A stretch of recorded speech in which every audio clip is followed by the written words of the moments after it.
Has Donald Trump blundered in starting a trade war with China?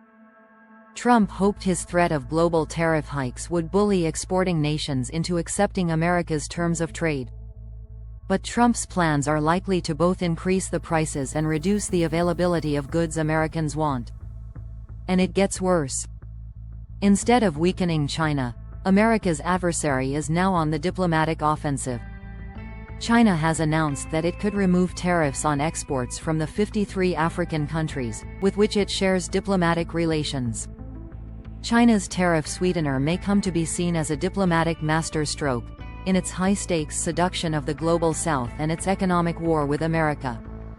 The trade dispute is a political contest, and it may soon become a long-predicted civilizational struggle.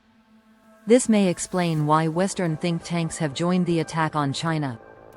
A new report from the Australian Lowy Institute charts China's slide from lead bilateral banker to chief debt collector of the developing world. The Lowy Institute criticizes China for being a predatory lender, pushing forward a trade policy that is a threat to global development. China's Belt and Road Initiative is little more than debt trap diplomacy, the report adds. The attack on China has power and venom, because the country's public and private lenders hold more than $85 billion of Africa's external debt. The Lowy Institute notes that this year, debt repayments owed to China by developing countries amount to $35 billion. The world's 75 poorest countries owe some $22 billion of that total. But China is using its media outlets to hit back at the West's negative messaging.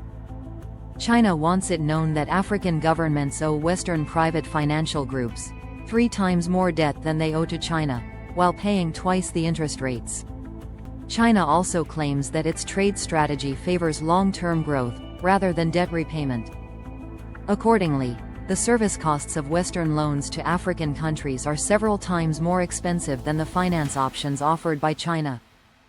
The scale of China's ambition is so great that it now dismisses the West's capacity to rival Chinese influence through trade and financial policy. According to Chinese media, the West's financial system can no longer meet the needs of an increasing number of developing countries, leaving the way clear for the Asian superpower.